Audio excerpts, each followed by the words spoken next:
mudukurikirana nongera ndabamenyesha ko nishimye gusubira kubana namwe. Reka rero kuri uyu mugoroba ndabahe mwiriwe na mwaramutse bikavana umwe wese naho aherereye.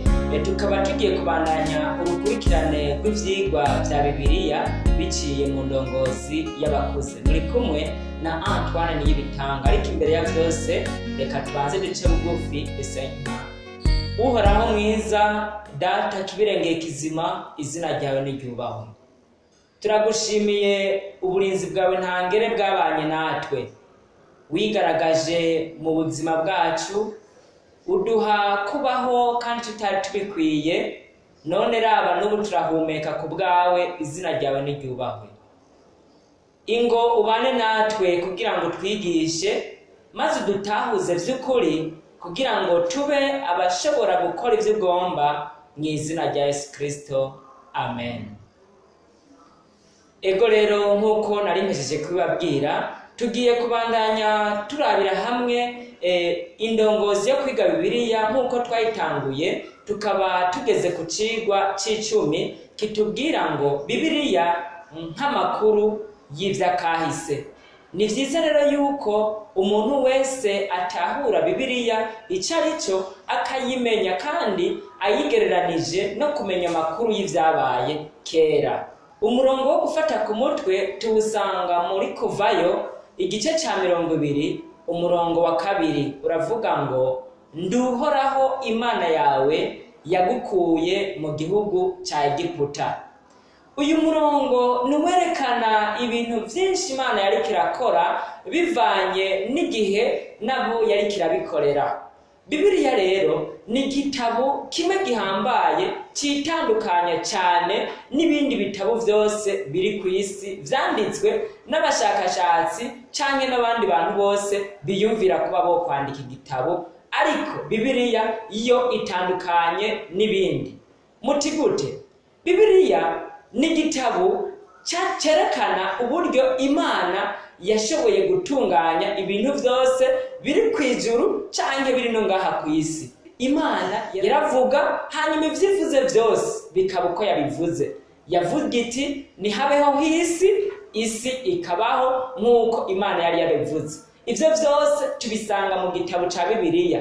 Bibiliya ni nayo rero idondagura ubuntu uburyo Imana yagiye irarema guhera ku munsi wa mbere nk'uko twabibonye mu vyigwa vyaheze, guhera ku munsi wa mbere gushika ku munsi yaruhukiyeko. Ariko ivyo vyose iriko irabivuga ni ico gihe nyene Imana yabiriko irategura ubundi buryo isi izohinduka, hanyuma ikaba nshasha, maze igihe izobibaye ubugira kabiri, nk'uko Kristo aje ubwa kabiri azoba aje guhindura ibintu vyose vyo kuri iyi si. Muri Bibiliya niho tubonamwo uburyo Imana yahamagaye Aburahamu ikamubuza aho yahoraba, ikamutwara mu kindi gihugu kugira ngo Aburahamu aze avemwo ikintu rurangiranwa mu mahanga yo kw'isi. Vyatumye abantu bose n'ubu tumenya ko Aburahamu ari sabakuru wo kwizera, kuko ivyo yakoze vyatumye abantu bose batangara, maze Imana iramushima, acaba umwe mu bizeye Imana, maze Uhoraho ashirako ikidodo, maze Aburahamu acaba sokuruza w'abizera. Ntibivuze ko Aburahamu atigeze aja mu ntege nke, oya, Aburahamu vyarashitse vy'ukuri araja mu ntege nke kuko yari afise umubiri w'umuntu. Ariko Bibiliya niwo Imana ishingira intahe ko Aburahamu yabaye rurangiranwa, maze uburyo yizeye bimutandukanya n'abandi bantu bose bo kuri iyi si. Kubw'ivyo Bibiliya Imana iravuga, Bibiliya niho haciye haboneka inkuru ya Aburahamu uko yagiye igenda kose. Iyi Mana rero tuvuga kandi twigisha niyo yabohoje abantu bayo ibakura mu gihugu c'ubuja kimwe twari tuzi twese, Egiputa. Iyo Mana iriko irabakurayo habaye ibitangaza vyinshi, murabizi. Imyaka 40 yose Imana irabarinda, ibakura muri ico gihugu maze bashikana mu gihugu c'isezerano. Naho vyagiye bibagora, ariko Imana yarabikoze.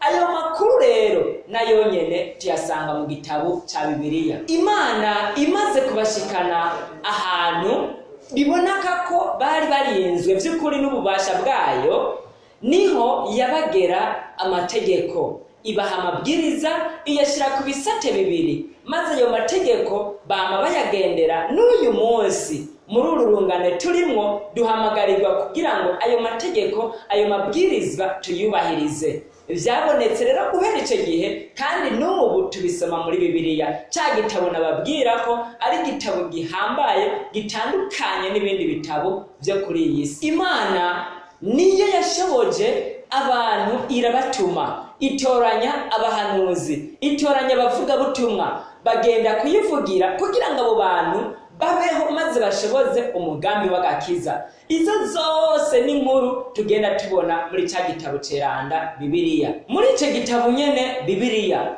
niho tubonamwo inkuru y'uburyo Imana yagiye irungika abantu, yatoranya abahanuzi, abatumwa, maze kugira ngo bagende kwigisha abatari bake bamenye umugambi w'agakiza. Mu nyuma rero tubona amakuru y'umuntu adasanzwe, Yesu Kristo, uwavuzwe kuri byinshi, uwipfuzwa, abantu baramumenya, kugira ngo uwo ari we wese ashobore kumwakira agakiza kiwe, uwamwizeye maze akaronka ubugingo budashira. Uyu Yesu niyagaruka ubwa kabiri, ku bazoba bamwizeye azobajana mu ijuru. Ni nayo nkuru iboneka ko ari inkuru irangiza igitabo cya Bibiliya. Kaze rero kugira ngo muri iyi ndwi tuzorabire hamwe amakuru, amateka, ibyavuzwe ku bantu bamwe bamwe babaye bihangange, ndetse abagiye bandikisha amateka maze bashikana isezerano, Imana irabashima. Ndabahaye ikaze kugira ngo tuzobandanye dusabikaniriza byinshi biciye muri iyi ndongozi, kugira ngo twimenyere amakuru y'akahise biciye mu ndongozi, kandi nk'uko tubyiga bivuye muri Bibiliya twahawe n'Imana. Abumvishije rero aya majambo mwese, ndabasabe musubire mwicishe bugufi dusenge. Uhoraho, waturinze, wadutahuje, tugushimiye kubw'ivyo. Ni wewe utanga ubwenge, niyo mpamvu tukwinginze kandi ngo dushoboze kugira ngo iyi ndwi yose ubwo tuduhaye kwitangura amahoro, tuzokongere tuyirangize amahoro kubw'ubuntu bwawe. Tubigusabye tutagutegetse, mu izina rya Yesu Kristo.